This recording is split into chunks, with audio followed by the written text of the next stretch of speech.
everybody. Good morning. Happy Saturday, Sunday, whatever day you're watching it.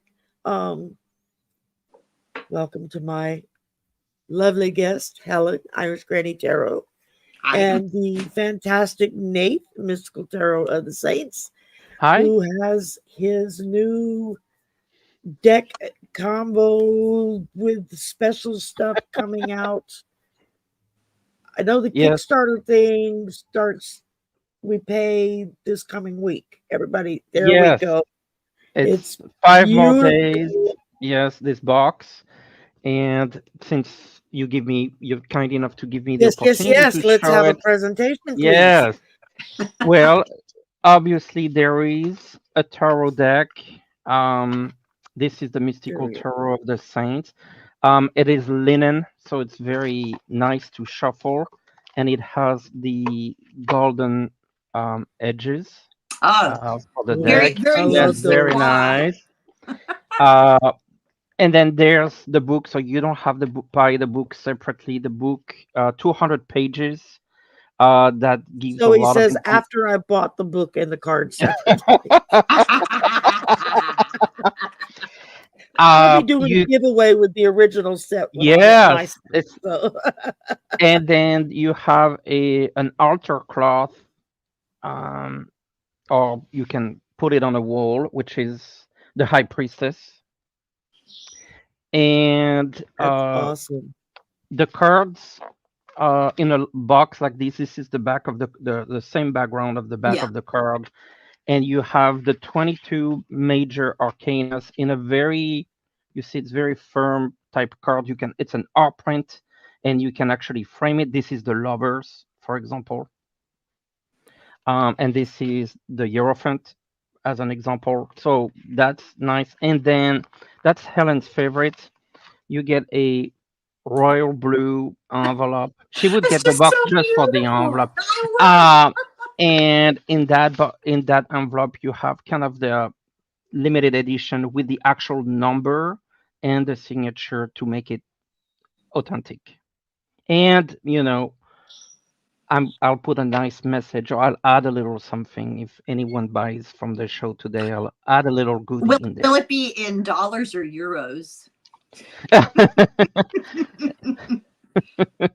So Joe says that's a very rich looking set of tarot cards, like an heirloom quality deck. Yeah. Thank you.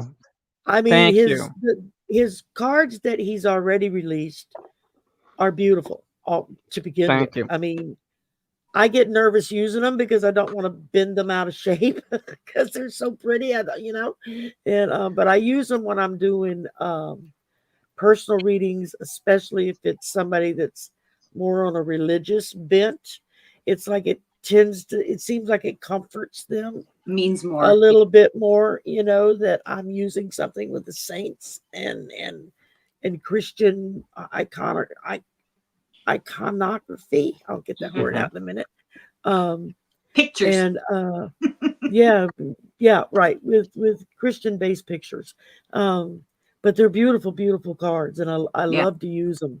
But I save them for special occasions because they like I said, I don't want to mess them up. So I can't wait for my box to come in with all the extra goodies.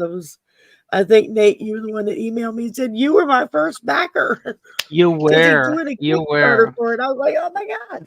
I figured people would already beat me to the crunch. Because I remember when you showcased them, I think you were with Helen. Yes. And the first thing out of my mouth was, damn it, Nate, now I got to go buy all the things again.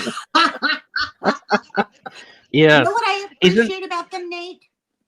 See the box? I mean, this is the original. This is not from the set, which I still have to remember. Anyway, I appreciate this kind of a box for tarot cards. This kind of a box, these are beautiful cards, but this gets all ratty. Yes. It's hard. I know this is silly to be so love no this style of box. See, that's like Oracle cards come in those kind of boxes, more sturdy.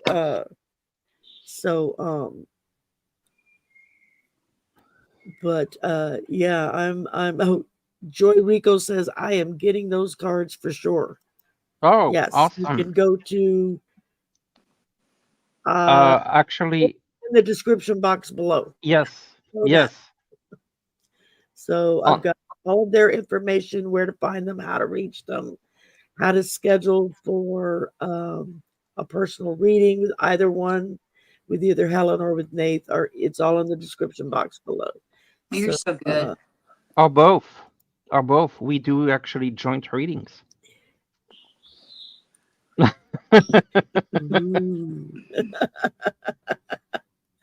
It's intimidating. Yeah, they're saying they love the colors and the graphics. We are terrifying.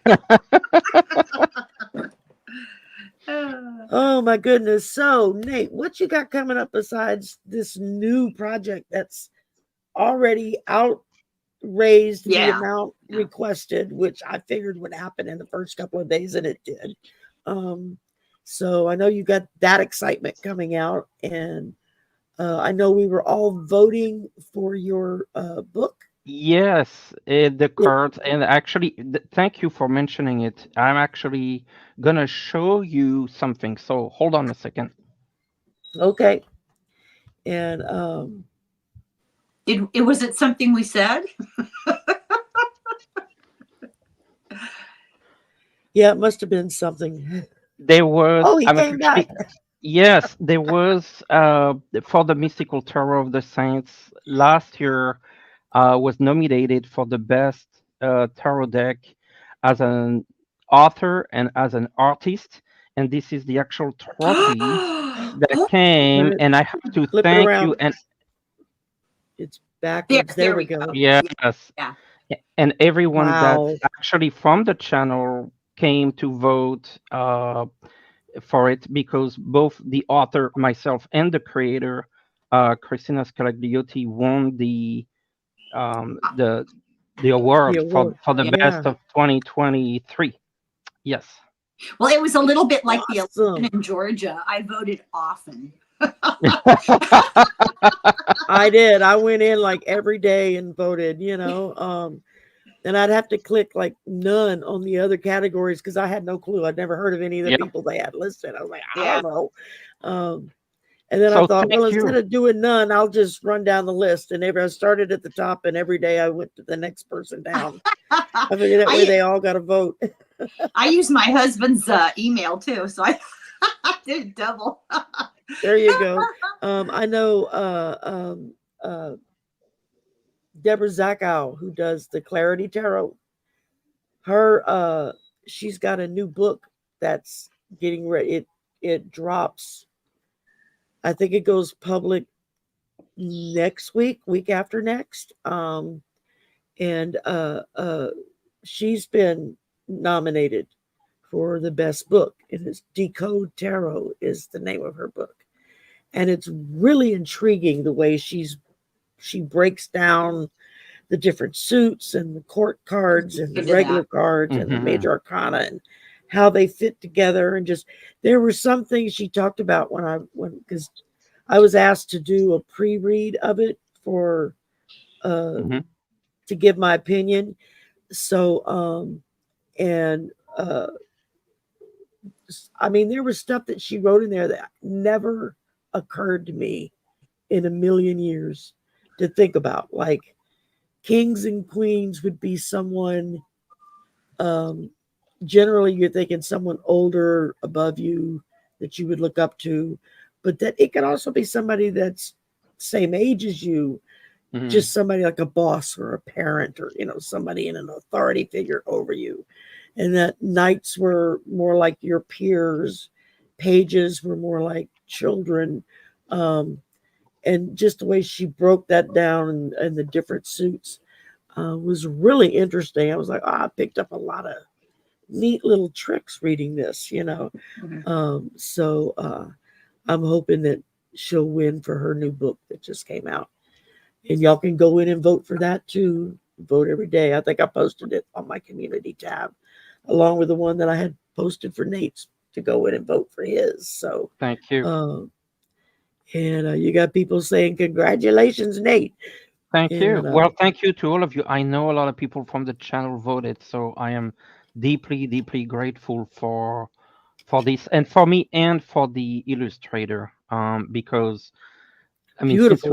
since we're a little bit on that topic, a lot of decks nowadays are made with AI, Yeah. right? And so there's no artists anymore. This is computerized, and Right. some of them actually, it's not that they look bad, but they take away the artistry of doing it, you know. They And have no soul. so, yes, Yeah. There's and no artistry. There's no you don't get not just no soul, but you don't get that person's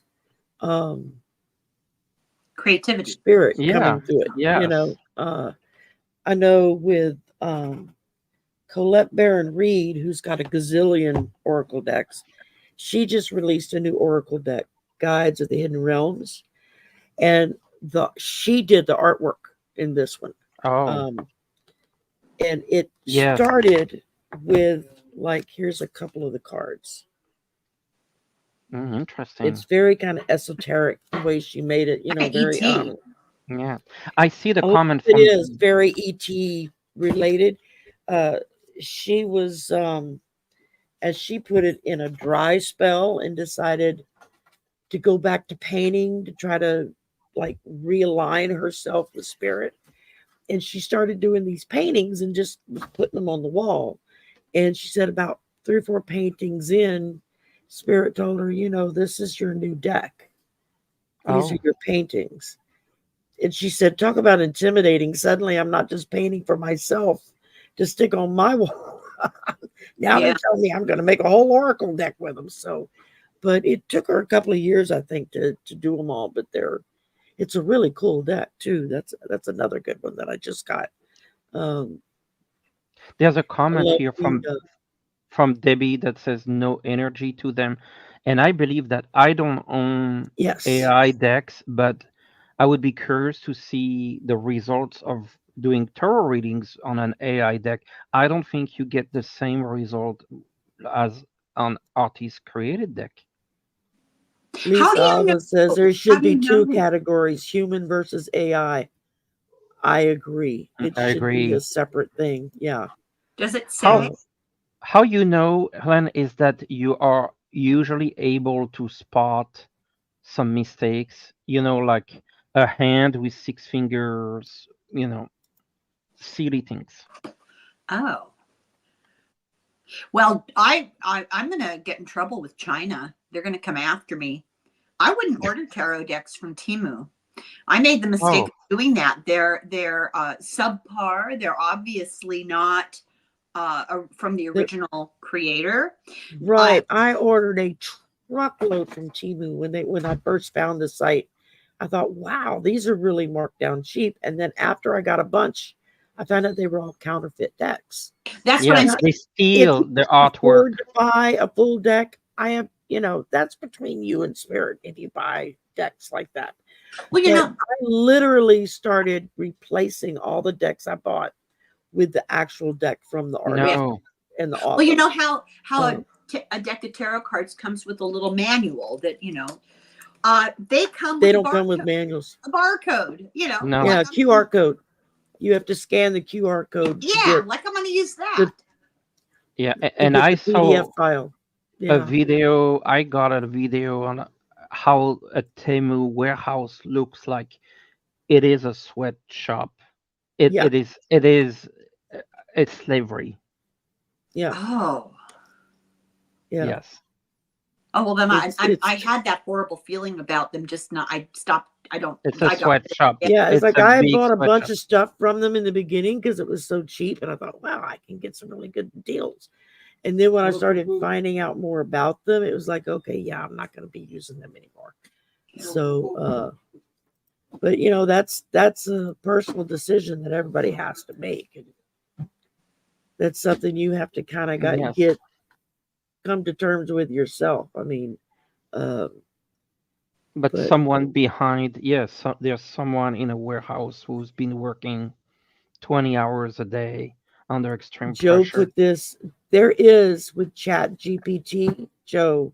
You can go in and click on tarot interpretations, and you can put one card. You can put a whole spread in, and it will give you a breakdown of the meaning of the card. And if you put in a spread, it'll give you like a reading of what each card would mean to the other card in relation to that spread. It's very, as Helen said, no soul to it, because this is just a machine that's telling you the basic meanings. And if you put this card with this card with this card, well, you could get this meaning from it, or you could get that meaning from it. There's no involvement of spirit with it, you know. Yeah, it's like a vending machine. You put a coin and you get a reading out of it, but yeah, it's there's no art put in or a craft. No. Like from the movie Big with Tom Hanks, you know, the Incredible Zoltar or whatever it was a carnival thing, and he put in a quarter, and a machine Swami, whatever it was, mannequin thing comes to life, and it'll tell him something, and then out pops a card. And of course in the movie things happen because of it, but it's that kind of thing. It's like you're relying upon a machine to tell you what to feel. You're not relying on spirit, on what's happening between you and spirit, or you and the person reading for you in spirit. You know, there's no connection. It's just words. So I know a lot of our professors in my department are, of course, I'm in computer science. So when ChatGPT first came out, everybody was really excited about it. This is fantastic. You can get help, you know, putting things together. And then it became obvious that students were using that to apply for grad school or to write their thesis, and it became very obvious because of things being reused from others who have published stuff, you know, because thesis and dissertations and all that all gets published. So is this like a computer? Yeah, it's like a computer algorithm type thing, and you can go in and you can type in a question like, you know, can you tell me about the war in Ukraine, and it'll spit out a whole bunch of crap on. So what's the difference between doing that and Googling something and reading the articles? Not a whole lot, really. What it is that you have people who, instead of taking the time to read the information, absorb that information to get an understanding of it, and then writing a thesis paper or a dissertation on it or an application for it, the program will write it for them. So they're just basically plagiarizing. It's cheating. Yeah, it's plagiarizing and cheating. Yes. And, but you can actually, there are ways they can tell. Yeah. The difference with Google is you can put a command that would say, I want a paragraph, or I want a 20 pages document, or put it into a letter format, or basically you tell the machine how you want it. Yeah. But you don't know what you're talking about because you haven't read it? No. Yeah. And that's usually what trips them up, is because, let's say a student applies to get accepted into our grad school for either a master's level or a PhD level, because we offer both. They go through interviews with a special committee of professors that, you know, they know their shit, pardon my language. I mean, they've been doing this for years. And from what I'm understanding, from what some of them have said, that it's usually within 2 to 3 questions, they know right at that point that this person has no clue what they're talking about, and they're just spitting out whatever they've read without any real comprehension of what. Well, you know, 40 years ago, no, longer than that. Oh my God, I'm old. 60 years ago, the nuns had a solution to that. When I was in high school, when you took a test, usually at least 50% of the test was an in the classroom essay written during the time of the test without notes. You had to have everything up here. and there'd be a question like compare and contrast, the most chilling phrase in the English language. Compare and contrast the American Revolution and the French Revolution, something stupid like that.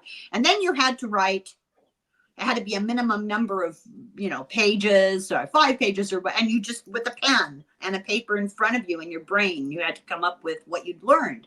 Why don't they just go back to that? Yeah. I like it. Tim says, thank the God, someone else who says spirit is involved. Well, yeah. Absolutely. Yeah. I mean, I'm, before I do, especially personal readings, I go through a ritual of what I do before I meet with that person, just to try to clear me out of the way and let spirit come through. It's just like I let spirit pick what cards I'm going to use. Even when I'm doing online shows, it's like, okay, what am I supposed to use today? And they'll usually tell me. Like I've shared before, I did a personal reading. My very first person-to-person, face-to-face reading with someone a few months back. Turned out she works at the university where I work. Our buildings are next to each other. We didn't even know the other person was there. Isn't that remarkable? I know, it's amazing. And when I left, we were going to meet after work so I could do the reading. And so I thought, well, I'm not going to drive all the way the hell home to get my stuff to turn around and go all the way back to work. I'll just bring what I need with me in the morning. And that morning, as I'm like gathering up what I wanted to bring for the reading, and I picked up one of the oracle decks and then I put it back. I thought, no, I don't need that. Spirit had me go back 5 times and get that deck. Tell me, no, you need to bring that deck with you. And so after the 5th time, I was like, okay, fine, whatever, I'm bringing it. We did our reading. Everything went great. We were having a good time. And I said, well, let me wrap it all up and I'm going to pull a couple of oracle cards in for you. And I pulled out that deck and she lit up like a Christmas tree. It was like, you got a deck on fairies? I love fairies. And I knew in that moment, that's why Spirit had me go back 5 times and get that deck. And it's meant for her. Because I had used it, it just never really spoke to me. So after I did a reading with it for her, I handed her the deck. And she was like, I can't take that. I said, yeah, you can. I said, it's for you. This is why Spirit had me bring it, And so I do that all the time. I've given several decks away like that. People that, online, they're talking about, I'm trying to save up to get a particular deck and I've got it and it just doesn't resonate for you. Yeah. At all. And so I've just like, send me your address, and I'll send it to you. You can have it. And I've had people try to pay me for it. I'm like, no, it's just a gift. Just accept it. And if I ever need it again, I'll call you up and say, okay, do a reading out of it for me. But there's no sense in me keeping a deck that doesn't talk to me. So but that happens a lot. We did the fundraiser and Deborah was collecting donations from readers. Like, will you donate a reading? Will you donate a deck of cards? And the same day I had ordered an oracle set because I don't usually use oracle cards. I'd ordered an oracle set. And when it arrived, I'd accidentally hit the 2 and I got 2 sets. I said, well, that's a sign, Deborah. Isn't that, that kind of tickled me. It seemed really synchronistic. Yeah, Kathy P said verbal and written comps are still used. Yeah. What do you mean? Exactly. Like they ask you a question to write about? Right. I mean, when you're applying for graduation, you have to what comp is. Yeah. Compensations, comprehensives is usually what it's talking about. You have to take tests to get accepted to the next level up, and you have to write papers, and I don't know, it's a long, involved process. I was like, yeah, I'll just make it with my bachelor's. Thank you. So I'm not putting in all that effort for anything else at this point. Lisa want to know, Helen, are you familiar with the Cambridge General Exam? Is it Cambridge, England? No, I'm not familiar. I did do the Cambridge Latin course, but no, I don't know. I don't know that. No. I like Joe put in, those nuns don't mess around. You either knew your shit or you were not getting blessed that day. That reminds me when I went to Catholic school. They didn't have to put up with anything because, you know, it wasn't a default choice of schools because it was the government's public school. People that were there, their parents chose to put them there and they expected results. And it could be very intimidating because you either did the work or you did the work. There were no choices. They had, people don't believe this. This is the honest to God truth. This school I went to was something else. And it was built on an old estate. They used the old house and it was like something out of Hogwarts, you know, but they had a bit of a modern school building too. And the new building was built on a little bit of a rise, and down the little hill was ivy. This is Southern California, and gigantic royal palms coming out of the ivy. If you got in trouble, now I heard this, it never happened to me, but if you got in trouble, you got detention on a Saturday, you had to be there all day Saturday, and you didn't just get to hang out. You had to help weed the ivy. That doesn't sound too terrible, except what lived in the ivy? Well, rats nested in the royal palms at the top of the royal palms. So there was always, I'm not kidding. I'm not making that up. Can you imagine? Can you just even imagine? It makes you behave yourself. Absolutely. Well, I know when my son was in fifth grade, sixth grade, I don't know, fifth or sixth grade. And he's always been like the smallest kid in school of his age group. He doesn't stand a chance. I'm 5 feet. His dad was like 5'4", 5'5". Yeah. Everybody on both sides of the family is short. It's like, yeah, dude, you're going to be short. Just deal with it. But he had a group of boys that would bully him. And this went on for like 2 years. They would bully him on the bus, bully him in the hallways. And he would come home in tears almost every day. It was so bad. And one day he came home in tears, upset. And I said, you know what? So the next damn time one of these boys gives you a problem, turn around and knock his block off. Just hit him with all you got right between the eyes. Well, Mom, but I'd get in trouble. I said, I give you permission. And he looked at his dad, and his dad said, your mama said do it. You can do it. So 2 days later, we get a call from the principal's office saying, well, Lewis punched a kid out and broke his nose. But he had like 4 teachers and about 30 students that went to the office on Lewis's behalf saying, this boy and these kids have been bullying him and pestering him for all year, you know, and we'd just been waiting for it to snap, for him to strike back. And when we went to the principal's office and I said, I gave him permission.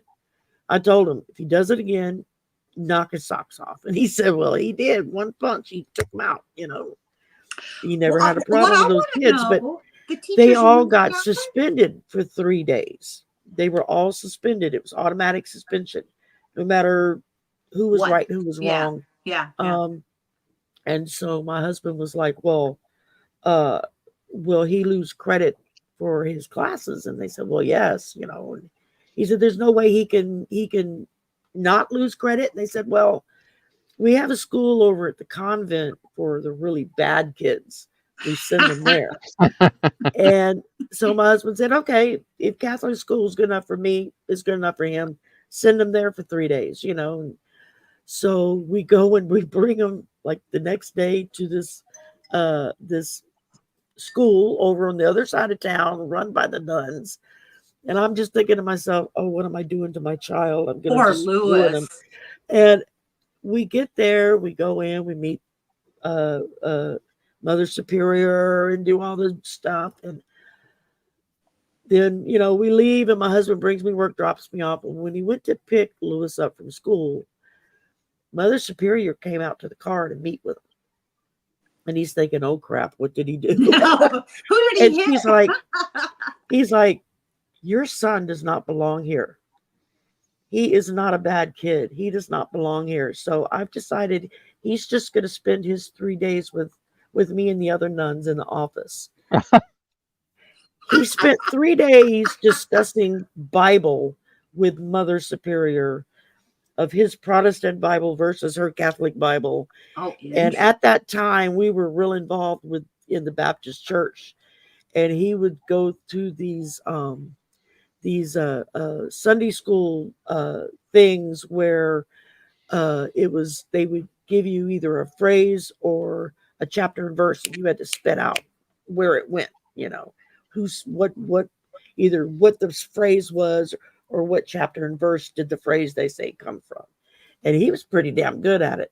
And so she would throw things at him, and he just, she was like, oh my God, I can't believe, blew their minds. But the last day there, we went to go pick him up. The last day he was there, and all the nuns like walked out with him to tell him goodbye, because they just all fell in love with him, but they wouldn't let him go mix with the regular kids in class, because they were like, no, they'll eat his lunch.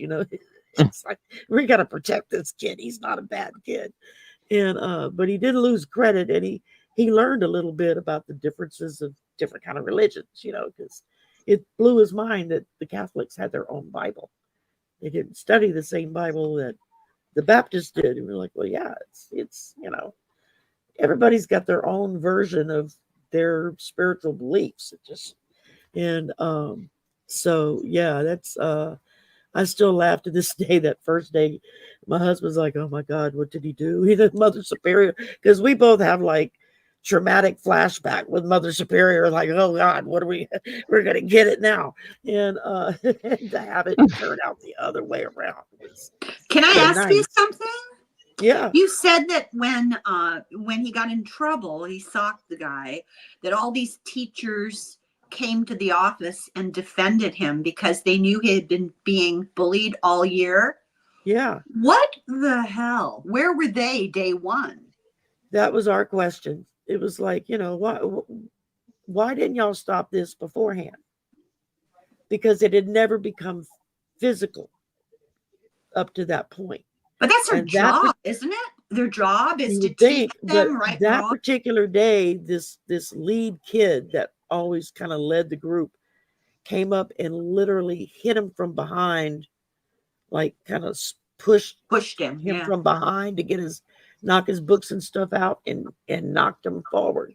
He didn't fall, thank goodness, or they might would have done worse. But he just, according to what witness testimony said, was he just twirled on his foot and never said a word, and just twirled around him, boom, and just cold cocked the kid right between the eyes. And poof, he went straight down. Of course, the other parents were wanting to press charges, but because of all the witnesses and everybody that came in on Lewis's behalf, the principal was like, this was self-defense. Yeah.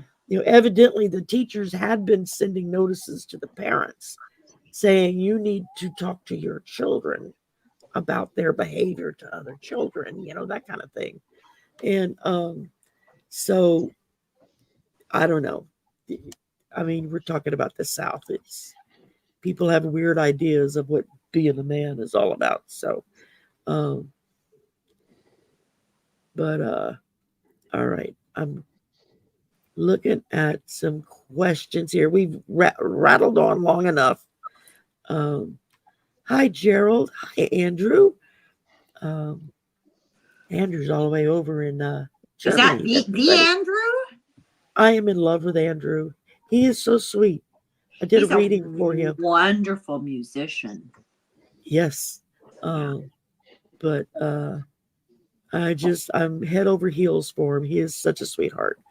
We had the best time when we did our reading. We stayed, Andrew, I don't know what, 2.5 hours. We talked after the reading. We just sat and talked, it was great. Yeah. But okay, let's get going here. I've rattled on long enough. First up, Joyful Journey wants to know what is coming for me in my career. Well, we're going to use my new Oracle deck. I am using Maud Hurst Intuitive Whispers Oracle. It just got released. I'm really liking this deck. So.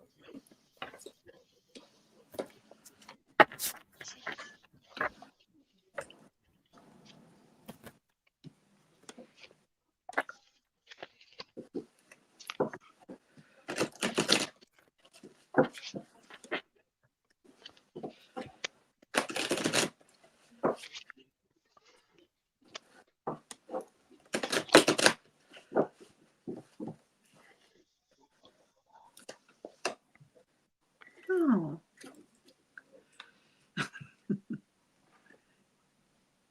Whoever's ready can go. Because this is brand new, I'm having to cheat and look at the book real quick because I don't know what the meanings of the cards are. Okay.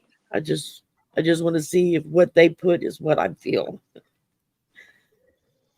Go ahead, Nate. Oh, yeah, okay. Go ahead, Nate. First card is the Nine of Wands. This tells me a sense that maybe you had to go through some difficult times when it comes to your career. I see some maybe people that were challenging, or maybe challenging boss, or someone that seems to be giving you a little bit of a hard time, or the sense that it's been hard to progress. But then I get the Ten of Pentacles, which is, a very abundant and fortunate card, telling me that there's also more money coming for you as well. The Knight of Wands said that you are going to go get those opportunities. So I see opportunities leading to more money. And then the final card is the Magician, which tells me that there is some sort of new beginning. So I would say that for you and your career, you had to go through some difficulties and hurdle, but there's something really, really good coming through, and I feel like you're gonna go get it. And it feels like it's a new beginning and also some additional money. So I'm gonna leave that. There was a question on the chat from Andrew, where to get the book or deck. It's in the link that Sherry put in the description. It's in the description box, yep. But Andrew, if you send me your address, I'll send it to you. I have the deck in the book. Yeah. And I'm getting the new one that Nate's redoing with all the extra niceties in it. So send me your address. You got my email. It's yours. I was just waiting for the right person to come along and spirit say. So glad. It goes there. So ding, ding, ding. Ding, ding, ding, ding, ding. You won.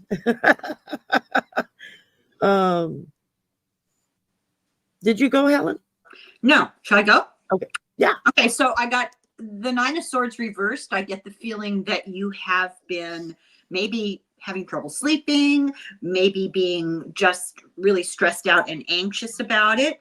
But coming up here soon, there's some new opportunity or new situation. And I really strongly get the impression that it has to do with personalities. I think whatever stress or conflict or whatever is going on in work, it's going to be alleviated. It's going to become a more comfortable environment. You're going to get along better with the people there. And a little message for you. I've got a deck of oracle cards here. I'm trying to remember to use them more. The Enchanted Art Oracle. I just love these old-fashioned pictures. Ooh. And this is interesting. You are worthy. Have self-confidence and know your own value. You are providing something at your job that's valuable. Don't be convinced otherwise. All right. Well, I feel like y'all read my cards for me already. The first thing I pulled was the Seven of Pentacles. So we're looking at hard work is going to pay off. You put into it, you're going to get out of it what you put into it. In other words, is what I'm getting from this. And then for your oracle, I pulled Trust Yourself. There you go. And it talks about trust is not given, it's earned. It also applies to yourself as well as to other people. So you have to learn to trust yourself and your decisions and what you decide to do, not just on what others may say. which it's important to get that input. But if you don't trust you, then, what's the point? No matter what you do, it's not going to work out for you. So, but yeah, that looks good. Just keep up the hard work. Okay, no, that's the wrong one. Okay, Maureen wants to know, when will I be moving to my new apartment? Time is hard. You know who's good with the time? Nate. Oh, thank you. No, it always surprises me. You're able to pin things down. And Joyful says, thank you, everyone, for her reading. Good luck. Yeah.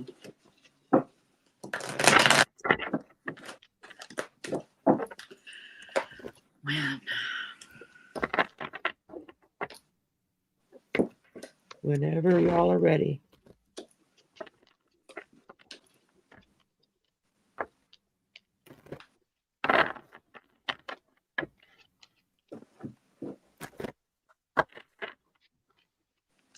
Shall I go? Go ahead. Okay, so I was looking for something that said, in 3 weeks. the card that says next week or something.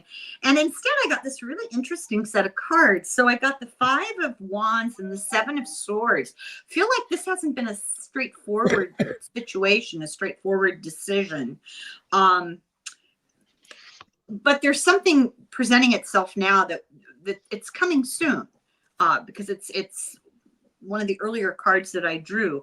I feel like you will soon be settled in a position, a situation of comfort where you feel at home and kind of, what's that word? Be right back. What's that phrase they use in Seinfeld? The master of your domain, something like that. You will relatively soon be finding it. And last card, the 10 of Cups. So yeah, it's gonna be soon enough where you can start feeling good about the situation now. Okay, now Nate's gonna tell you Tuesday on 3 o'clock. I agree with Helen from the point of view, and I'm using the Lenormand card, so it's not going to be tarot. So the first card is the Mountain, so that confirms that there were some sort of obstacles or challenges or delay in your journey to find a new apartment. I get the tree followed by the child, and so that to me tells me that there is a sense of family involved, or a place next to your apartment that would have some sort of green spaces, or a spot for children to play. And then the number of this card is 5, so it could very well be within 5 weeks. So I feel like October would be kind of a good month for you, but I keep getting the sense of children and a park nearby.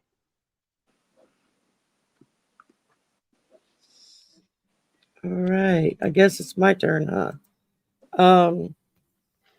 I pulled the Page of Swords. So, this is, it says new ideas, but I would think it's new ways of moving forward, new thoughts, new ways of getting prepared for your move. I'm not very good with timing, but I also pulled the 9 of Pentacles, so I would think maybe within 9 weeks at the outset, just because it's a 9. So we'll see what happens. But this is talking about, again, fruits of your labor, getting rewarded for what you're doing. And then I pulled, let this be your sign. And it says that if you've been waiting for a sign, for something to happen, here you go.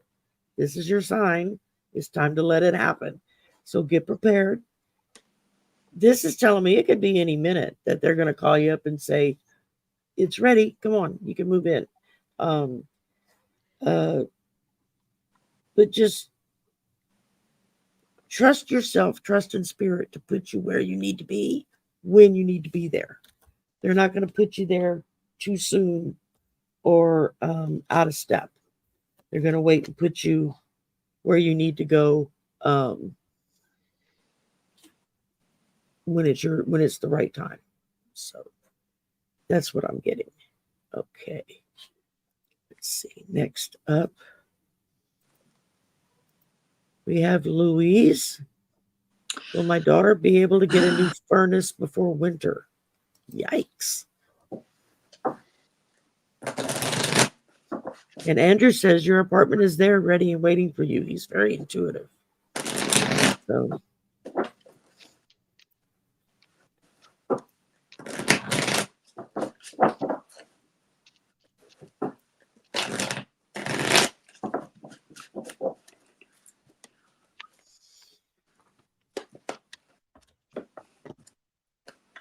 I'll just go because I got a very straightforward answer.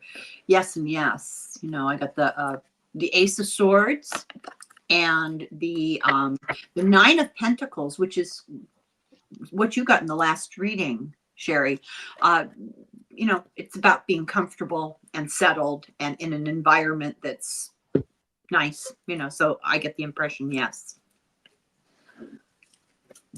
Sorry, I'm dropping cards here. Yep, I just follow on for Louise and your daughter. I got the Sun, which is a strong yes, followed by the Key, which to me, this is kind of a solution. It's been a problem. It's a solution to a problem you've been having, but it's like Helen said, it's straightforward, yes. And I don't think you're going to have to wait very long before winter. Actually, within the fall, she's gonna have it. Can I add a little something here? Now that I'm thinking about it, you know, this Ace of Swords, I kind of get the impression maybe there's some sort of legal thing. So by what comes to my mind is maybe a grant program or a government program, some sort of social service thing that should be able to access help. Cool. Were you through, Nate? It was a strong yes. I felt that it will be happening, and before the winter. I mean, we're talking this fall. Yeah. I'm seeing something pretty quick myself. Okay. Well, Helen drew the Ace of Swords. I drew the Ace of Wands. So there you go. That's telling you, I think that there's going to be a means and a way for her to be able to get this done and get it done quickly. And then I pull the 9 of Cups. Oh. So that's having your needs met. You're happy now. Everything's going to go along. And I think Helen is right. I get that when she said maybe a government program or something like that coming along, my bells started ringing. It was like ding, ding, ding, ding. There you go. So if there's anything on the federal government website or your state government website, I would go in and check to see what programs they have available and apply for everything. Sometimes they have these programs that they offer. They'll give you money because you're doing something energy efficient, or you know, I you know what I'm saying, that EPA or your local energy department, you know, the office will what's it called? Not office, but like the department of there's public works, you know, that kind of thing, that they will give you grants or money off a bill or whatever. Exactly. So there are. I mean, and then the oracle I pulled for you was the magic of nothingness. And it's just talking about there's magic to be found in nothingness. When you stop everything and allow yourself space, that's when you can pick up on things you might be missing. So this isn't a negative card. This is telling you to just take a step back and go look into all those programs. Several people in the chat have already stated, oh yeah, I've had to use those programs before. Oh, good. I have too. and they make a really good thing. I know during lockdown, the federal government did programs to like pay for people's internet and whatnot, because so many kids were suddenly being forced to do school from home, and most of them, A, didn't have a computer, and B, their family couldn't afford the internet. I mean, who can? It's ridiculously overpriced here in the States. You go to other countries and it's like cell service and internet service are just in the basement cheap compared to what it is here in the States. It's ridiculous what they charge. And there was, I guess, about 3 years there that I qualified for the internet. It's like my internet bill got cut in half because the federal government paid for half of it. Wow. And they offered a program for buying items that depended on whatever company, like the cable company, whatever it was that they had negotiated and had. I got a computer, monitor, keyboard, mouse, the whole shebang for like $20. What? It was a refurbished computer, but it worked in the time that I needed it to work, and eventually it died. It was a cheapy computer, but for somebody that maybe doesn't have one, that can make a huge difference. It really can, to be able to have that option there. And I know there's all kinds of programs and stuff that are out there. You just have to go look. Yeah, you need to know who to ask and that's the trick. Yeah. But I would say check your state government websites and see what programs they have to offer. Check the local spiritual services, your Catholic church.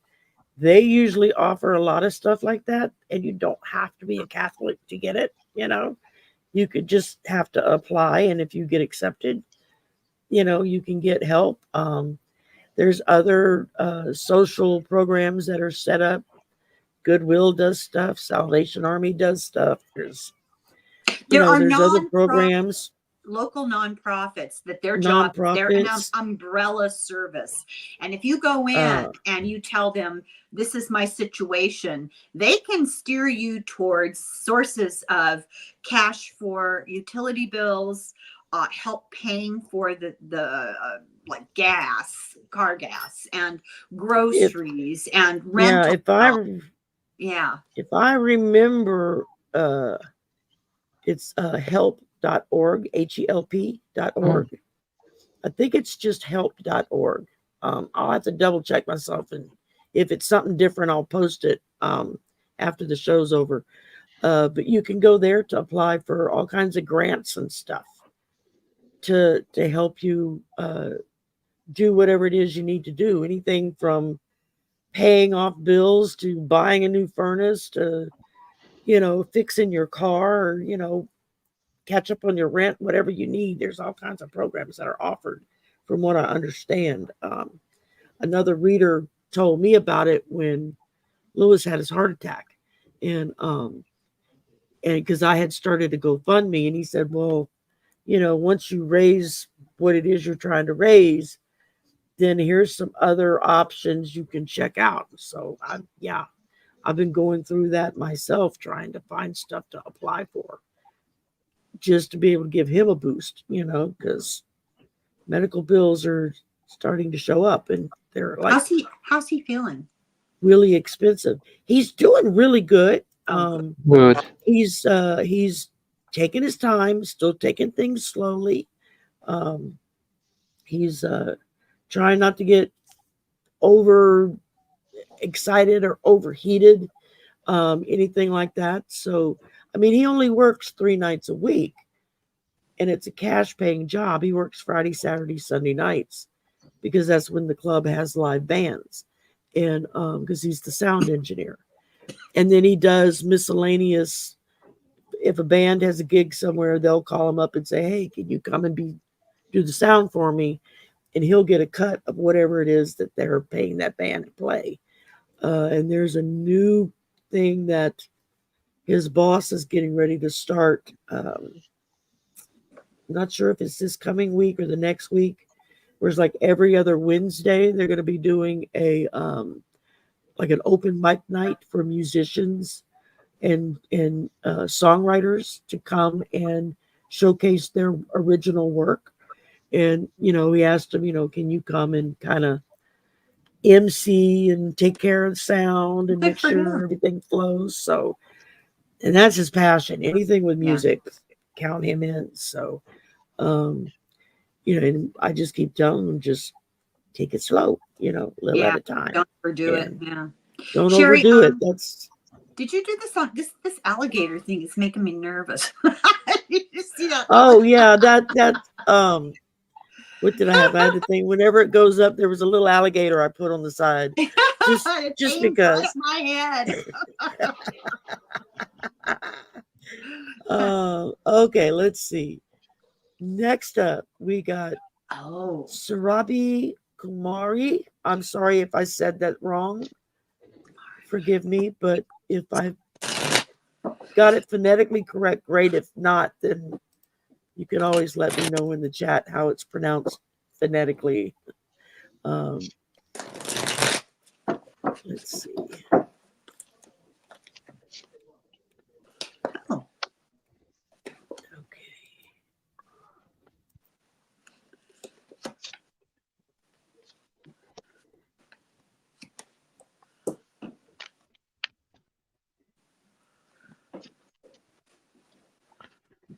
Okay, Andrew, you make me sick. His mobile phone and internet is only $43 a month. That's for both. Andrew, can you hold on a second? I'm going to go down to the kitchen and get a box of salt. Rub it in. Rub it in. Jeez. Oh my gosh. God.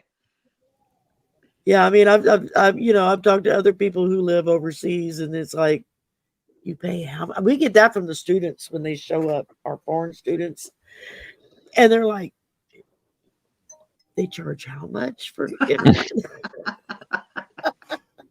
I mean, granted, most of them come from families that got money for them to send their kids to America to go to school, but still, you know, granted, most of them are on a stipend that makes more money than my salary.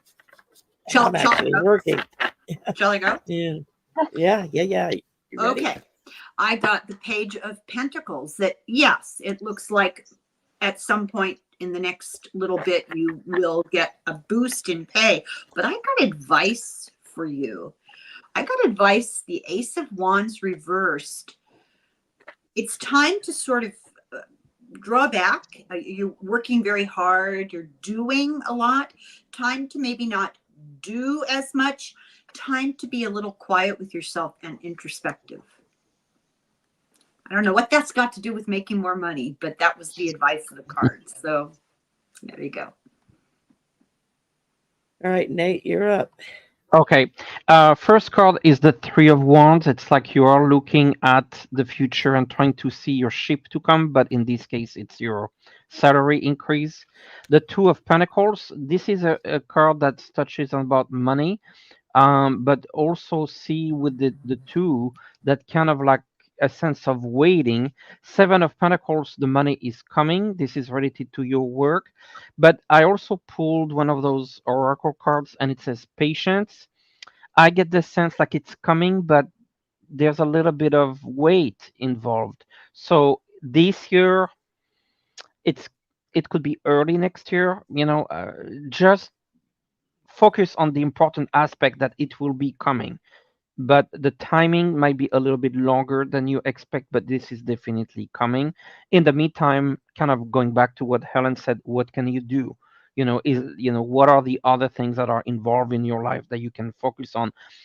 I'm getting the message that it's very important for you. You're very focused on it. And if you just let go the attachment to it, the sooner it will come. Yeah. It's a lesson in patience. This is the story of my life. I know this reading is not about me, but I have to tell you, this is the story of my life. Learning patience has got to be one of the hardest lessons in this planet. Are you a Taurus? Because that's the curse of Taurus. All righty. And the first thing I got for you was the Eight of Wands. So whatever it is that's going to happen is going to happen fairly quickly. This is speed. This is things just happening for you. And then I pulled the Hermit. So I think you're looking at take a little time to yourself and really focus on what you want that package to look like. Oh, you drew the Hermit too? I do it too. Yeah. Yeah. I didn't realize that. I was busy shuffling and not paying attention. What? Sometimes I can't do everything at once. And then I pull for you, you're more powerful than you know. And it talks about, do you realize your own superpower? You have the ability to create your own destiny. You just have to make sure that you believe it first. If you believe in you, other people will too. That's where that introspection comes in. Yeah. Start working on manifesting. Don't talk about, well, I hope such and such will happen, or I hope such and such will come, or one day, you know, I'll get the right person or the right car or the right job or whatever. Talk about it in the present, like you've already got it, and be thankful for it. And that's how you manifest strongly. That was probably one of the hardest lessons I had to learn, was to be thankful for it in the now, because it feels weird when you first start doing it, because you're like, how can I be grateful for something I don't have yet? You know, but that's where your imagination and your brain takes over, because then you're putting yourself into that mindset. And once you start doing that, then that's what spirit hears. Oh, they're thankful for this. Here you go. You got it. Doesn't happen overnight, but you know, it does happen. You just have to believe. Oh, thank you, Maureen. I'm ashamed to say, well, no, this one I got through Wicca Vibes. It's like every week they'll run a special on some of their real jewelry. This is emeralds and an emerald and diamonds. Oh, it's actually beautiful. 3 separate rings that fit together. Yeah. And it's like all you do is pay shipping. So it was like $12, and I get this $200 ring. You know. How did you do that? It's through this website, and every weekend they offer something different. So a lot of their stuff I don't much care for, but every now and again something blingy shows up, and I'm like, "Oh, that's speaking." I'm going to get that, and it usually takes a while to come in, but I love their stuff, you know. And this one, I'm ashamed to say, I got from Temu. I think I paid like $2 for it. It was on a clearance thing, or I had a clearance or something. I don't know. Anyway, that's neither here nor there. It was before I learned my lesson of not buying things from Temu. Oh, well, at least you got in under the bar. I got in a couple of things. Yeah. All right, Maureen's got a political question for us. Oh, in that case, I'm using my United States Tarot. There you go. Hey, Trump debate. Well, you mean will Trump stand there like a moron while he wipes the floor with him? Yeah. Oh my God. Yeah, join Ramon and me tonight when I read my poem about Trump. Oh, I can. What time? 5:00 Pacific. Okay, 5, 6, 7. Okay. So middle of the night where you live. At dinner time at Nate's house. It's always dinner time at Nate's house. All right. Why do you think I'm on at 11 in the morning for me? Because Nate's all the way in Portugal, and it's like evening for him. Yes.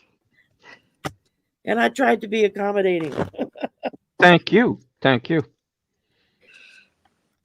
All right, who's ready? I'm ready. Yeah, go ahead. I'm thinking about it. Go for it.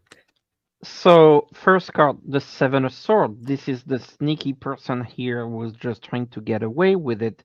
I feel that he is trying to escape the next debate. But then I get interesting details. The next card is Death. This is confirming that this is not going to happen. This is a no-go. But why? What could be a reason? Justice? Legal problems? Yes. So this is interesting. Could he be in a location where he couldn't do the debate? I don't know if they allow Zoom call from the county jail, but I mean, you're so optimistic. Oh my God. I love that answer.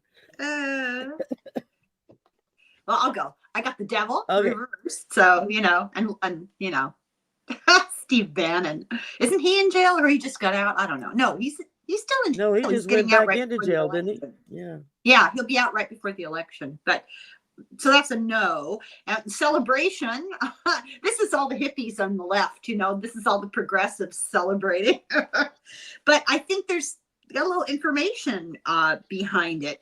I think it is. He's not getting the support of the money, the donor people. And by that, I don't mean he's not getting the money. By that, I mean they're talking him out of it.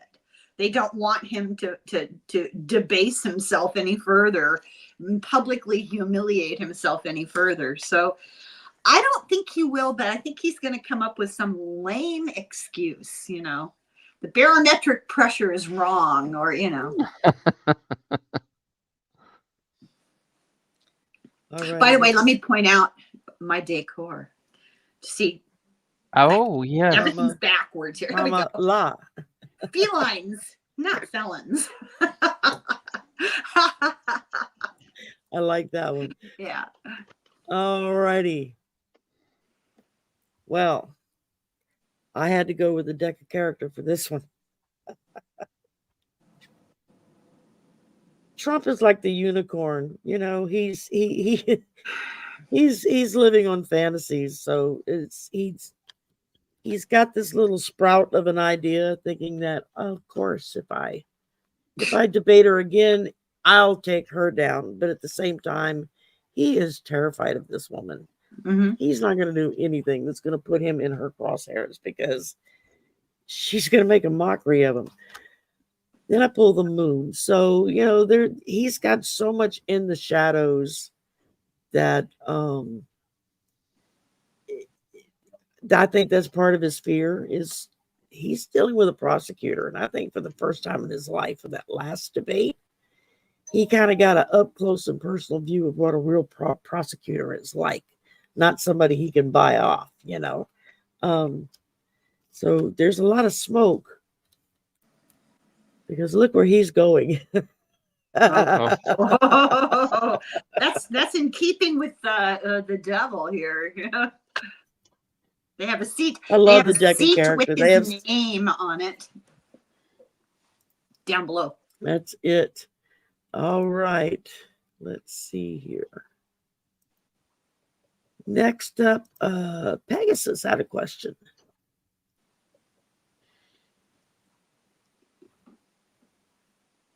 What will be the results? I don't know about this. I haven't watched information. That's what's so surprising to me, that this stuff has been out there. You can read about it in the Mueller report. So I don't. But how many people have read the Mueller report ever since Bill Barr stepped out and said, "Oh yeah, it cleared him. There's nothing in it."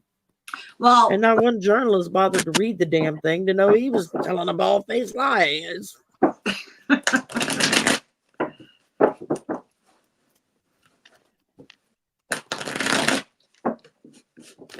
They arrested 20 plus and convicted 20 plus Russian, Ukrainian compatriots of this guy early on. Yeah.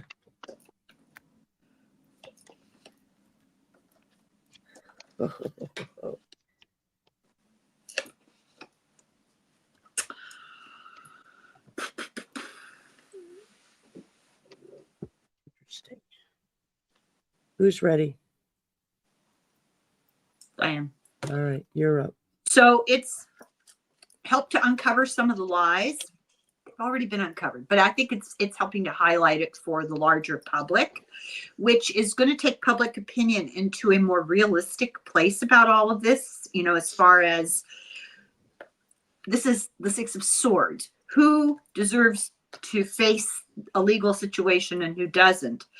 All these accusations, all these people, there's just what he did, what they did, you know, the whole cabal of them is just nefarious. And the accusations, I can't even talk about it because there's so much. You know, what Manafort is famous in Europe for being a criminal involved in buying and selling elections. It's well known. He's in Putin's back pocket. He's in the back pocket of whatever dictator will pay him the most.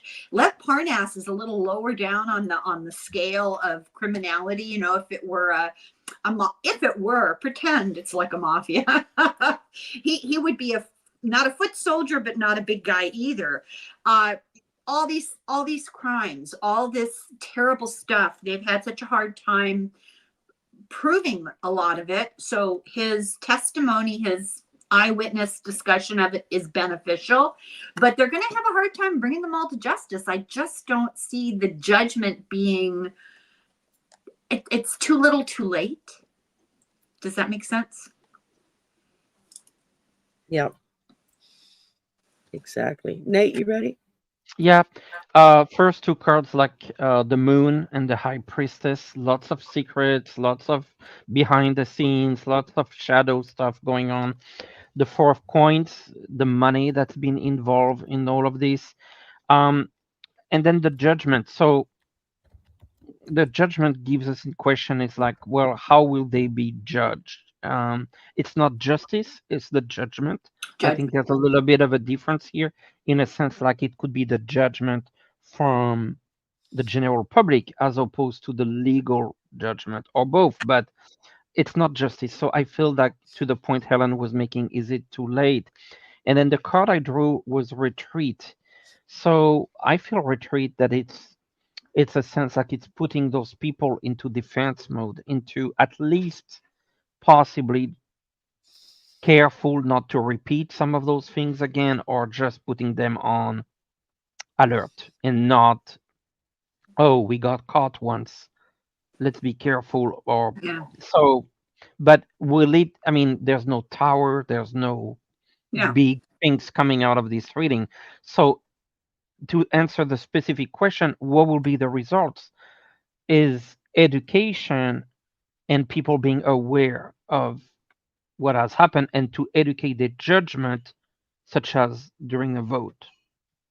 That Retreat card is really interesting because that kind of confirms what my gut was saying earlier, that yes, it's good that he has gone public. Yes, it's important that they have this narrative, this public eyewitness narrative from somebody who was deeply involved in it, but it's also self-serving. He's retreating from the long arm of the law by doing this. He's covering his bases, you know. I'm cynical about it. Yep. All right. First thing I pulled was the Emperor. That's his goal, is to take down the Emperor that he sees as Trump. There's of course also the fact that I think he's wanting to make sure that he doesn't get in any more trouble himself by turning state's evidence, as they call it, or whatever, by, giving it all up and saying, hey, I'm your guy. I'll tell you what you need to know. The thing that kind of was a plus for him, from what I can remember, is he was one of the first ones to step out and say, no, we were doing things that were definitely illegal. I mean, he went to prison for it. He paid time for it. So I got to give him credit for that. I got to give him credit for the fact that he stepped out first and said, this is what we did. This is why we did it. And this is who told us to do it. The P man in the R country gave him their orders, you know. So,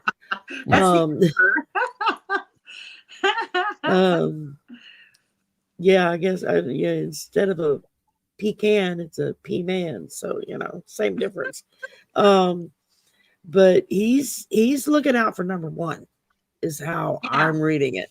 He definitely doesn't want to have to go back to prison, and he damn sure doesn't want to get shipped back to the R country, because he'll find a window real quick to fall out of. I know. And well, so, you know how you said that he was one of the first ones, the first one to speak up. It's well known in criminal circles. The first rat who sings is the one who gets the best deal. Yeah. Yeah. And then I pulled the Three of Pentacles. So he's working the phones. He's using his connections with MSNBC, CNN, any other Midas Touch. He's been on with them. He's what's the other network? The Turks, TNT, whatever the hell it is. The Turk network. He's on with them. So he's going every possible way he can go to try to make sure that CYA, he's covering his own ass, is what he's working on doing. And then I pull the Magician. He is going to use every single thing at his fingertips that he can possibly use to take that attention off of him that's bad and paint him in a good light. He's looking at Michael Cohen and thinking, how do I become the media darling of the left? After all the horrible things that Michael Cohen did. It's incredible. And, God. I mean, when you stop and think about it, there are times when I stop and think, geez, Louise, how did that man go from one of the most hated men in America to literally a media darling? And a lot of it had to do with the fact that he was more than willing to fess up to what he did. Yep. I mean, he was the loudest canary. Yeah. When shit started going down, his wife and kids were already not happy with him working for the tea guy. Yeah. You know? Yep. And so when it started going and they knew he was under investigation, his family told him, you better get your act together or we're out of here. And he made a choice between his family and the truth, or going down the rabbit hole with the Mad Hatter.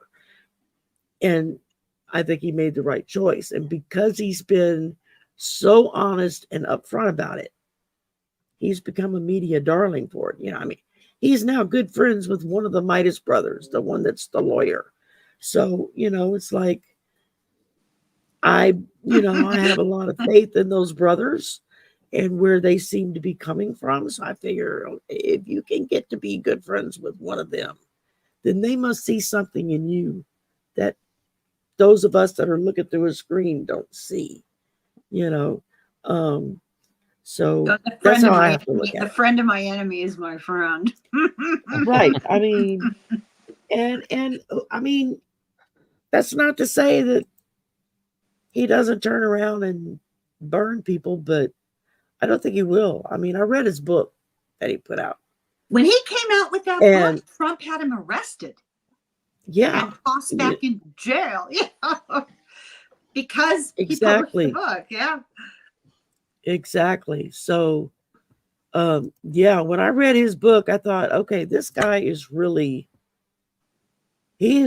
sorry for what he did. That's what I got out of it when I read his book, you know, is that he is truly seeing where he went, and he traced it back to being a kid and what he saw as these mafia dons that got away with crap and had everything at their fingertips.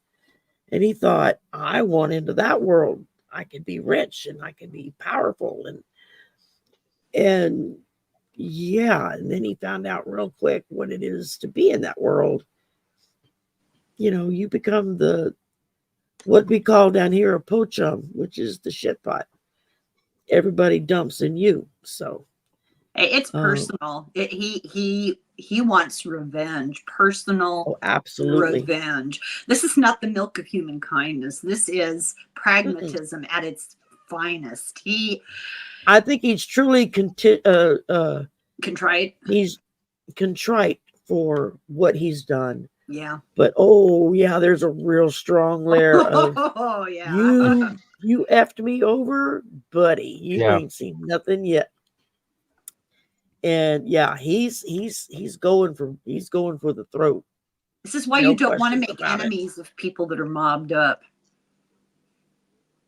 Exactly. Allegedly. All right. Allegedly. There we go. For entertainment purposes only. Only. It says across the bottom. Denada. All right, Eleanor, what will October be like for me? Okay, Ellen.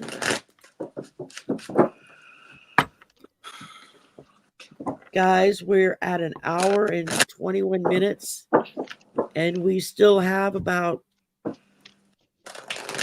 6 questions left. Are y'all good with that? Mm-hmm. Mm-hmm. Okay. We have, let me give you a more alarming statistic. 45 days. Yeah. 31 days in October. 9 days left in September. The election's on the 5th. 45. I mean, hasn't voting already started anyway? It depends what state you're in. But, you know, different states have different early voting dates. I think it has already started. But it comes to an ugly head on the 5th. Yeah. But yeah, if you can vote early, go vote early. And if you can deliver your ballot by hand, deliver your ballot by hand. I've been voting by mail for over 2 decades now because I'm legally handicapped. So I qualify for that. This time, I am not trusting anybody with that ballot. I'm going to Louis DeJoy? Because they email me my ballot. I get it in the email, which for Louisiana is actually quite remarkable when you think about it. That's what happens when you have a Democratic governor for 8 years. Do you print it out? Yeah. Mm-hmm. Yeah, you print it out. You can fill it out online and then print it out and just sign it. Or you could just print out a blank and fill everything out by hand yourself. It's your option. And they even send you like a cover page that you can fold to be the envelope to mail. It's like, not this time. I'm not mailing it. I'm going to print it out, fill it out, and I am bringing it down there in person saying, nope, I don't trust nobody till I know you put that in the ballot box and it's getting counted by election day and not 2 weeks later, where, you know, that could cause issues. So.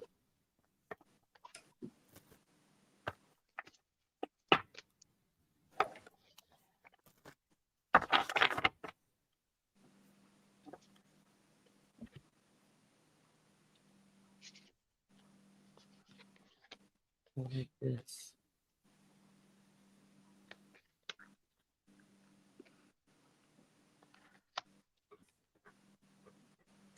Should I go?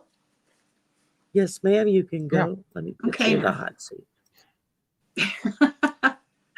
So I get the feeling that you're going to be feeling, I'm going to show them all at the same time because it sort of creates a narrative. So I get the 4 of Pentacles, the 5 of Wands, the 5 of Staffs, and the 8 of Staffs. And I feel like you're going to be facing a number of challenges, not like gigantic things, but stresses, little annoying things that are going to make you feel self-protective, like drawing into yourself. And it's going to make you question your own judgment. There's going to be a lot going on for you in October. Nothing earth-shattering, just, an accumulation of life stresses. And the good news at the end is you get the Knight of Cups that you're going to be able to access that place of positive emotion that'll help you to see through. If you look at this cup that this chalice he's holding, it's almost like a flashlight, that going within and finding your center, the love within you, the positive emotion within you is going to help shine a light on all these annoying little issues that are presenting themselves in October. And ultimately, the Four of Staffs, a sense of everything in its place, everything as it should be, and a relief and a celebration. So it'll be a challenging month, nothing earth-shattering, but you have internal reserves of compassion and positive emotion that'll help to guide you to a happy culmination. All right, Nathe, you ready? Okay, kind of along the same lines with Helen. The first card is the Five of Pentacles. There is maybe, other than saying that the situation will happen in October, I feel that you might already be in this end of September with a particular situation. So for me, it's not a new situation. It's an existing situation that you've been dealing with in September or before.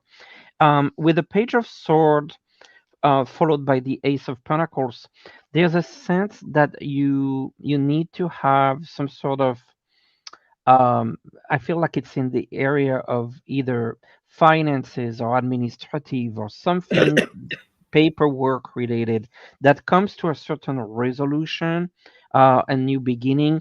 The final card is the Four of Wands, so this is the establishment in a way. So it is pretty much a sense here that the problem that's been kind of like lingering, I see a resolution to it. It feels finances or administrative, possibly legal, but then it gets to a point exactly like Helen had, a sense of resolution from the government or from the administration or from a company. Yes, but the good news is it's going to get resolved in October. Awesome. And Helen, you had the Four of Wands too? Yeah. And similar cards. Yeah. Just the sense of niggling, annoying stuff. Yeah, sorry, Sherry. No, you're fine. Ellen, it's your time to shine. Look at that tiger. Is that not awesome? Yeah, that's... It says, put your party shoes on. Get yourself ready to shine. All the hard work has been done. Now relax and step forward into the next chapter. It's time to share your gift and be seen and heard. It's time for you to shine. It's time for you to show everybody what you're made of, because it's pretty amazing what you're made of. And you tend to think, I get the feeling you tend to kind of keep your light under a bushel, as they say. It's time to kick the bushel off and let the light shine. What does it say? Did you get time? Also, it has the word time on it. Time. So that's like Sherry was saying. It's time. Yeah. It's make time the choice that reveal yourself. Make the choice that empowers you. So there you go. Yeah. Interesting month. Yeah. Exactly. So it's gonna be your time this month, is what I'm getting. So let it shine, baby. Let it go out. Blind everybody with your glow. Hey, Joe had a question. Will I see a favorable settlement from family estate, and hopefully soon? Isn't it awful how legal stuff drags on? I mean, in one sense it's good, but in another sense it's not. It's torturous. Yeah.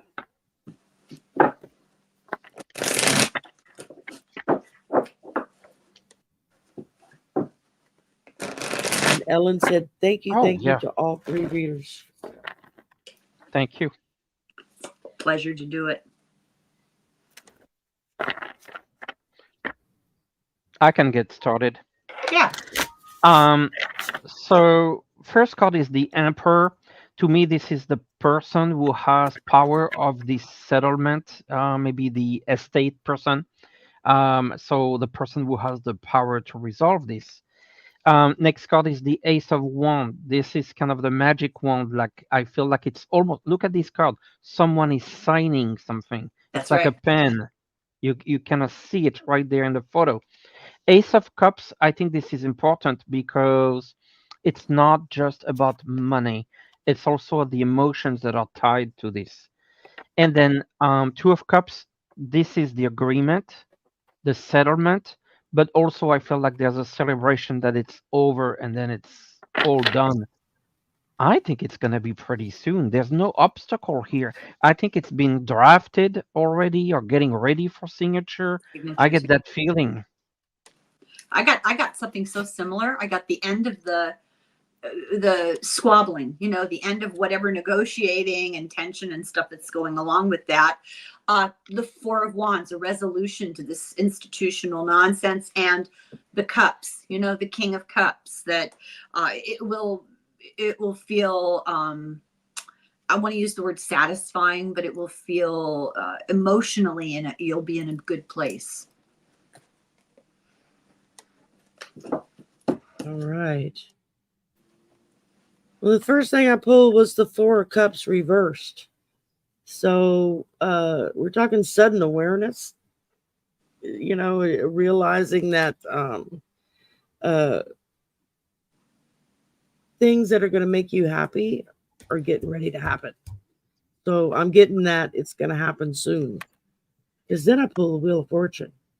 Ooh. So, you know, spin the wheel, baby. How far do you want to go? And what do you want to do with this? Followed by the Page of Pentacles, which is just more news coming out about money coming in. So our little page boy here has been up for several readings today with me. So he seems to be wanting to share the wealth with everybody in one way or another. And then for your oracle, I pulled Community Calls. And it just says that open your eyes and look around for a community that feels fully aligned with who you are in this moment of life. You are evolving, and as you evolve, your community should grow too. So I think this is warning you that when you get this, be careful of who comes out of the woodwork and be positive about who your community is, the people that you know and trust. Because people will crawl out of the woodwork that you haven't seen or heard from in a long time, wanting a loan. Or can you buy me a car? Or I've got these bills and I can't meet them. Can you help me out? It never fails. Anytime anybody gets a windfall of some sort, there's going to be folks that come out of the like roaches when you turn the light on, you go scurrying back into the walls. Well, this is the reverse. They're coming out of the walls to say, hey, can you give me? Can you give me? Give me. Yeah. So be assured of who you are and where you belong is what I'm feeling. Joe, my contact information is going to be below this, and I was wondering if you could talk about maybe a small loan. A loan? I thought that was more of a donation. Use one too. Yes. I could definitely use one myself. Life is tough, right? It's okay. Level up lady. Unemployed, seeking work, but struggling. I'm considering starting my own intuitive business, but I'm very unsure. Okay. First thing I heard in my head was do it.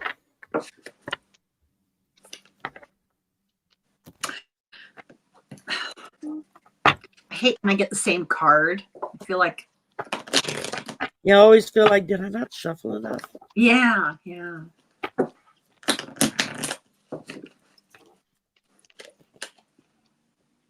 Oh, look at this. Can I just go with this one card? I didn't do the tarot. I drew this oracle card just out of curiosity. And here's your answer. Choose what makes you happy. Because ultimately, if you're emotionally engaged and intellectually stimulated, that creates success around you. Awesome. You ready, Nate? Yep. So a couple things. First, when it comes to work, there is work coming for you if you really want to work, but I feel like you would have to talk to someone. I'm having conversations with someone. I feel like you need to continue to get the word out that you're looking for work. This is going to come from someone you know or a network. Okay, when it comes to a business, I actually feel that this would be a really really good thing for you.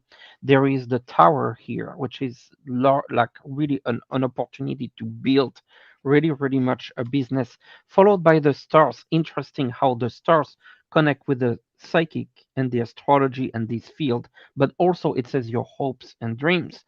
And so this is definitely the way to go. What I think will happen is you are going to start to do those two things in parallel. You're going to get a job just for a temporary moment, but in the meantime, that would just allow you to keep pay the bills and everything. But on the side, I see you working on your business and getting the word out so that you can stop your job and then focus 100%. But for a period of time, you're going to work and work the business on the side. Both. Yeah. I got the same thing. Look at this. The actual, just, the daily grind of doing what needs to be done to make the money, but taking this new opportunity and at the same time moving forward with it. And then just a little encouragement that you're strong and you will have success. But, follow your heart. If you really want to do something intuitive, or what was it? Yeah, intuitive. You're being called to that. Absolutely. Like I said, the minute I read the question, I heard yes very loudly in my head. And I just pulled the Hierophant. So, this is telling you go for it. Go for it. Go for it. And when I pulled your Oracle card, it says explore fullness. So I think if you go in there doing an intuitive business or whatever it is you're feeling called to do, this is going to provide you fullness that you didn't even realize was empty. It's going to give you that. You're going to feel fulfilled in ways that you didn't realize were empty. I know that's what happened to me when I got my first deck of tarot cards. And I had people telling me, you're psychic, right? You're a reader, right? And I was like scoffing at it. And Angela, Cartomancy Mesquite, what did she do? Give me your address. And she sent me a deck of cards. And the minute I sat down and held them in my hands, it felt like coming home for me. It was like, oh, this is what I'm supposed to be doing. And it was just such a strong epiphany on my part that I was like, why did I not ever see this before? Because my eyes just weren't open to it. And I think energetically, I wasn't ready for it. Yeah. I had to go through the things that I've been through in order to be ready for this.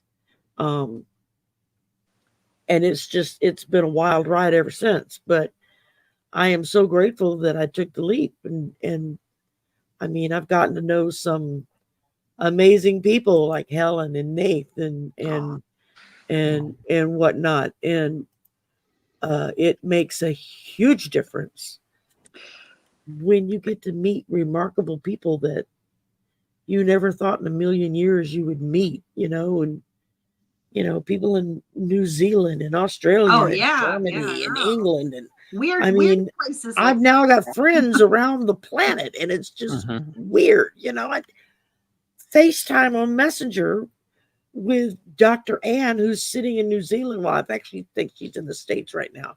But it's just wild that we can face-to-face through a program app can talk to each other. Yeah. And she's a day ahead of me, but it's marvelous. You know how you sometimes don't see what's hitting you right between the eyes? Did you see this questioner's name? Level up, lady. Level up. Yeah. I looked at that and went, oh, come on. Seriously. You're giving yourself the message. You know, the message is coming in so many ways. Yeah. That's and it. I feel Exactly. also, this is purely intuitive, but you are more than welcome to work with me anytime, Level Up Lady. Just say the word. Yeah. And I will be glad to practice, have you on a show.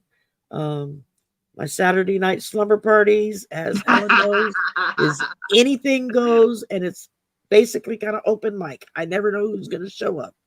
So unless someone specifically asks me in advance or an hour or two before, can I come on too? It's like, yeah, come on. You know, it's like Helen will email me and say, you got company tonight? And I know what she means, you know. So yeah, it's what did you see? Just reach out.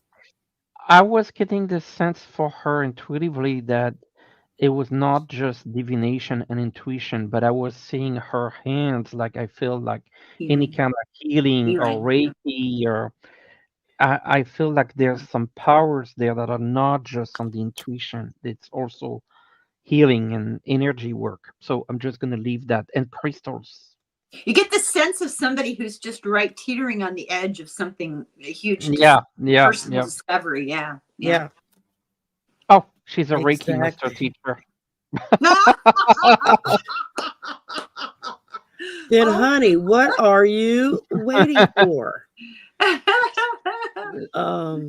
There are people who would love to learn that skill. People that need to get relief from that skill. I mean, I've had a few Reiki healings myself. I won a full scale thing from Cali Healer. Oh yeah. It's a 3-hour commitment, you know, between the Reiki that she does and then the interview afterwards to go over things. It was amazing. I mean, she helped me clear out some crap I didn't even know I still had hanging on to. So but people need that, you know, not just physically, but emotionally as well. That's, yeah, absolutely. Okay, next up we have Heavenly Blessed Honey. I love her name. Any big changes coming for me soon?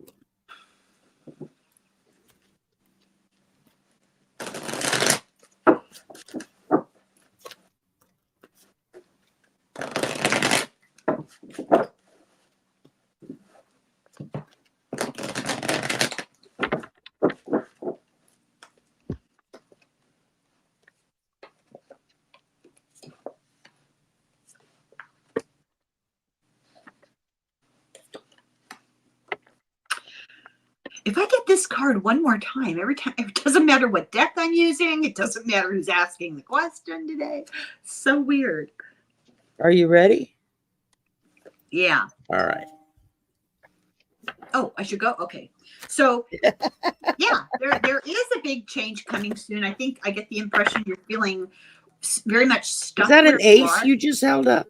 No, it was, I'm sorry, death. Big changes. Oh, okay. And the Hanged Man. I think you've been feeling stuck and you're really ready for something new.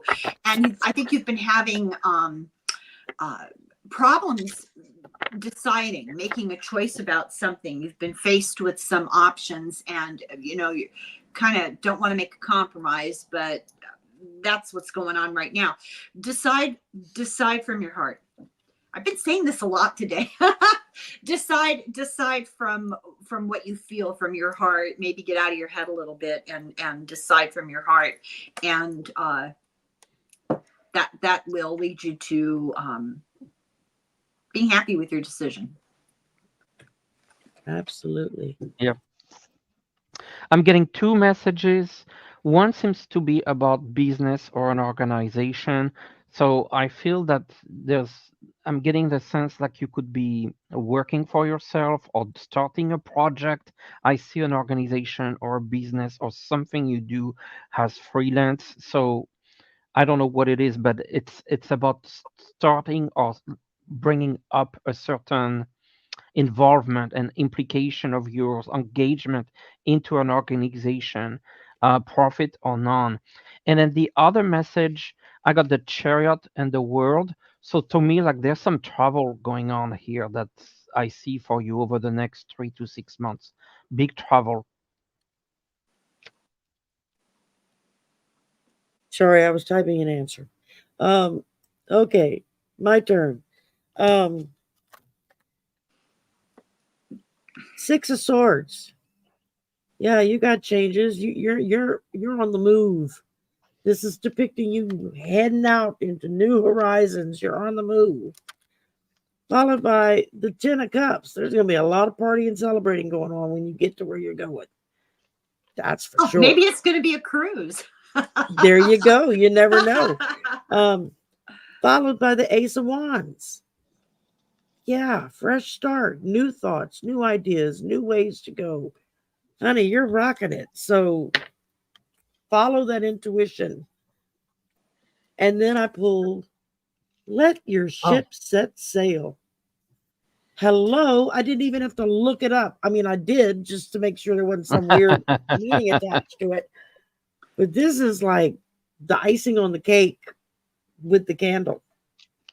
Go. I mean, this is telling you to board your ship, take advantage, get it to get, go. There is no hesitation in this at all.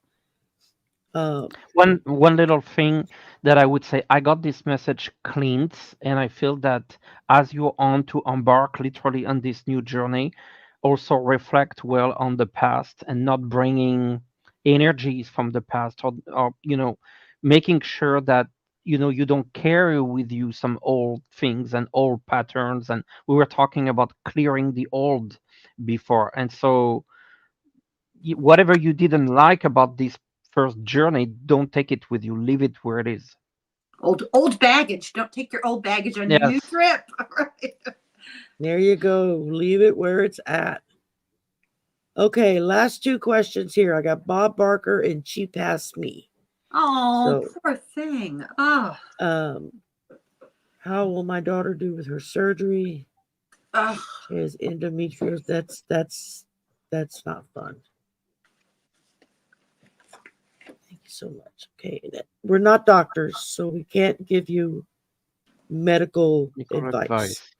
No, but what the emotional. we can do is read the energy around her and how she's feeling and ways that you can help strengthen her, because she's going to need her family around her for something like this.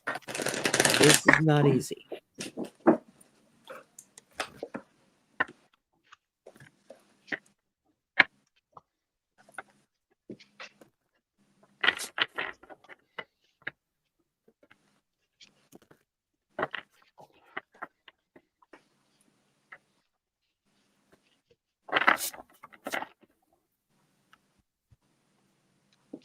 You ready, Nate? No, you're still shuffling. No, I'm not. Okay, that's cool. You want to go ahead, Sherry? I'm not ready yet either, so everybody take a breath. I'll go, I think. I don't know. I'll go. So okay. I get the Knight of Chalices, the Knight of Cups reversed. I take this to mean that this is just a real challenge for everybody involved. It's a real test of your feelings for each other and life in general. I got the 10 of Coins. It's like what Sherry was saying, that family support, that extended family coming together and helping in practical ways and in emotional ways. I think this is all going to be happening. I look at this like the Chariot a bit. This is the Fool, but I'm looking at, it's Saint Expedite, right? I get this feeling of moving forward and getting it done, getting it dealt with quickly. But then I got the Knight of Coins, which is like the Knight of Pentacles. So I get the sense that maybe she'll be having maybe some treatment or follow-up or medication or something moving forward that she'll be dealing with, but ultimately, you know, it's a good thing. And oh, finally, the Ace of Swords. What I get from this is rally around her and give her support, and expect that this will be dealt with and left behind, you know, put behind you.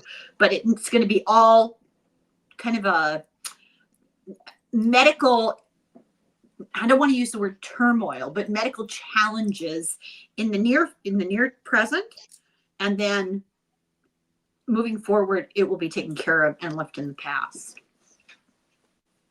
Mm-hmm. I'm just going to add on to that, that I feel that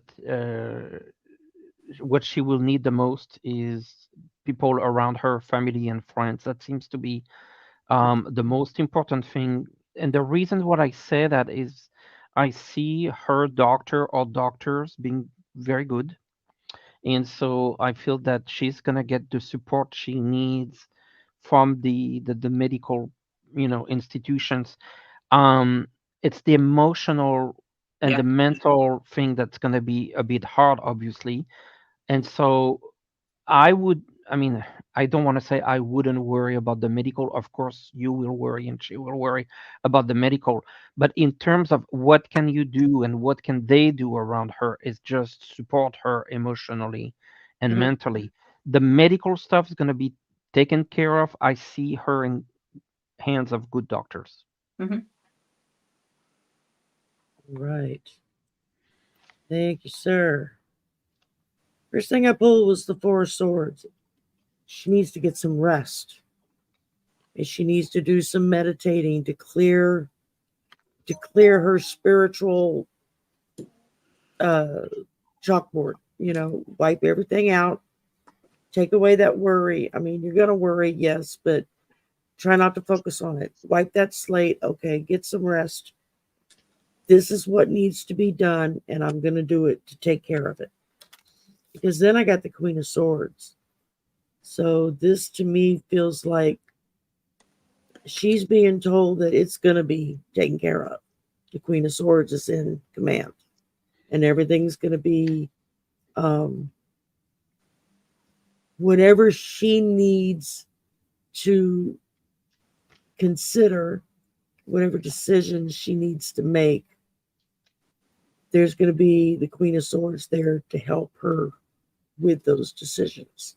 That could be you, it could be her doctors, it could be a spouse or significant other, whatever. But I feel like she has to gather as much information as she can so she can make the right choices that she needs to make. And then I got trust the call. And so there's a reason for this. She needs to trust that Spirit has her back. Spirit's going to walk with her every step of the way. There's nothing for her to fear. The same for you. Spirit has your back. Spirit is going to be right there with y'all. You just have to reach out for him or whatever you want to call or label Spirit.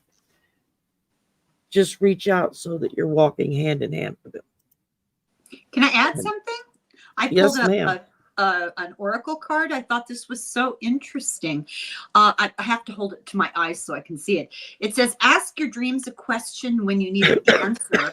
And immediately the feeling I got about this is she's protected, and that it would benefit her. Yeah, like you got the Four of Swords to that notion of needing rest, but I think she'll get spiritual reinforcement. She'll get reassurance and guidance in her dreams. I think that and you too, I think it's going to be important for both of you to access that subconscious stuff that you don't get in the daytime in your dreams. When you go to bed at night, take a moment and contemplate what it is that you're questioning, the guidance you might need, your insecurities, whatever's going through your head that you're struggling with. Just put that in the forefront of your thoughts as you go to sleep, and see what kind of guidance you get from from the other world while you're asleep, because I do think you are protected. Absolutely. All right. Last question. She passed me. Do any of y'all have a preference or suggestion for a beginner's first deck? Yeah, Rider-Waite cards, absolutely. Go with the traditional. Learn the traditional. But there's a really good... I love this Rider-Waite right here, because this comes with the keywords upright and reversed. It also gives you what element it is that this particular card goes with: water, air, earth, that kind of thing. It'll tell you what level in the planetary systems it is. And this is all miscellaneous information that most new people will never use. But as you grow and learn, those little things will kind of spice up what you're getting off of it. It also will give you the numerological breakdown of the number of that card, so you can put numerology into it. It will give you the astrological symbol that is associated with it, as well as the ruin symbol of what is associated with it. It'll also tell you, like down here, yes, no, maybe. So you can use it as a yes, no card. I actually have two of these. I have one that's white, and then I got one that's black. So I would have it for, I can see these better, the writing against the black than I can against the white. But it's just a simple tarot deck based on the Rider-Waite. I got it on Amazon. It was like under $15. It's not expensive. But that helps when you're just learning to have cards that's got keywords on them. It's like training wheels. You're not having, exactly. It's very helpful. Because I still have cards, I pull them and it's like I go blank. I can't remember what they mean. I have to stop and look. So, yeah. I have a really good book. I can't find it. It's in the other room. I'm sorry. I'll try to tell Sherry to put it at the bottom. Okay. Sorry, Nate. No. I was saying my little advice is actually to learn also by using your intuition. That's actually how I learned, where you take the cards and then you hold them face down in your hands, and what can you feel? Does it feel like it's something moving forward? Do you feel the pain? Do you feel that there's an energy there? Because it's about building a relationship between you and the cards. And so while it's absolutely, like to Sherry's point, it's very important to kind of learn some of those main concepts that are attached to the card, but also build your own relationship with the card. What does it mean to you? How does it feel to you? Because once you shuffle, then those meanings, and when you pull the cards, they're really going to surface for you, with your own relationship with them, which will be different than Helen or Sherry's relationship for the same card. You're building that unique connection with them. That's what's so magical about it. Yeah. I would like to recommend one more really, really good book. I found this Nate's book, The Secrets of the Mystical Tarot of the Saints. And all joking aside, this is a wonderful book, and I'll show you specifically why. Each card is broken down into sort of a general explanation of meanings, and then a much more in-depth. I'm not going to point because everything's backwards, but the first part is a general explanation, and then you get a little bit more in depth, which is really helpful. And then magic rituals that you can do, and nothing disturbing. I mean, it is the saints after all. Yeah. But candles and pictures of the saints, nothing weird, no animal parts or anything.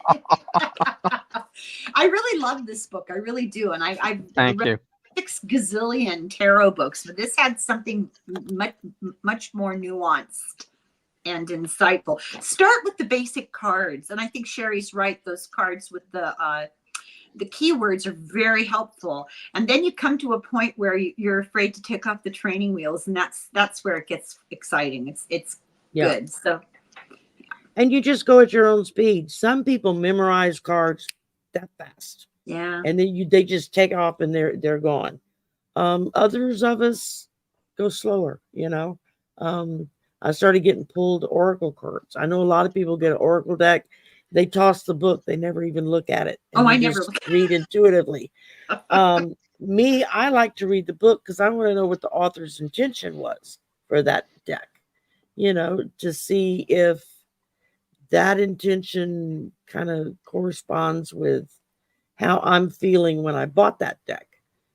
And sometimes that really helps solidify for me, yeah, this was a good deck to pick out, or, you know, maybe this needs to go to somebody else. I'm not resonating with it. And sometimes, yeah, after I read it, I toss the book. I never look at it again. I just go with what I get intuitively. It just, everybody's different. But I will put a link in the description box after the show for some basic tarot decks with the keywords on them that are just basic Rider-Waite decks. Those are the, you know, it's like this, like I showed you, that had all the keywords and stuff on it, but it also comes with a book that has a more in-depth breakdown with all the different cards. So it just depends on what level you think you need to be at. So yes, ma'am. I'll get you that book, Sherry, before you post it. Can I Okay. I think I know where it is, and it's okay. Not a problem. Okay. Well, guys, it's been 2 hours and 2 minutes, and I really got to go to the bathroom. So and I'm going to be on in. I felt that. There you go. And in about 45 minutes, I'm going to be meeting up with Sun Psychic Jean for a show with her. So I need time to go pee and go grab a smoke before I go dive back in again. Thank you, Helen and Nathe, both for coming. Thank you for having us. Sherry, thank you. It was so much fun. I love it when the three of us can get together. I have so much fun with y'all. Thank you. I get to see Helen a lot more than I do Nathe, but well, that's because he's farther. We're trying to do this regularly, at least once a month, of the three of us. So thank you. We're having a lot of fun with it, and I just adore Nate. Go buy his cards and his book. It's fantastic. I have both. Mine are on the shelf, so I'm not going to get up and go get them, or I might have an accident because I really got to go pee. So thank God for depends, right? Anyway, y'all have a great weekend. If we didn't get to your question, I'm so sorry. Come back tonight at 11 o'clock for the slumber party, and I try to answer everybody's questions then until it gets just so ridiculously long that I until you fall away, or until I fall asleep, whichever happens first. I've been known to fall asleep live on air, and then when I wake up, I've got everybody in the chat saying, "Sherry, go to bed." Sherry, you scared me to death. The first time you did that, I thought you had died right there on the screen. I was like, "Oh my God, she's not responding." I'm trying to be cool. It's like, no, I'll just simply I'll go down, and then it's like, whoops, I catch myself and come back up, you know. But sometimes I wonder if I've got narcolepsy, you know. Well, you know, what is it, like 1 o'clock in the morning? I think exactly. Then I stop and think about what time it is. It's like, no, that ain't got nothing to do with it. Yeah. It's late. But I love doing the slumber party. That's when anything goes. Thank you all for being here. Thank you all for coming. You. Bye. Y'all have a great weekend.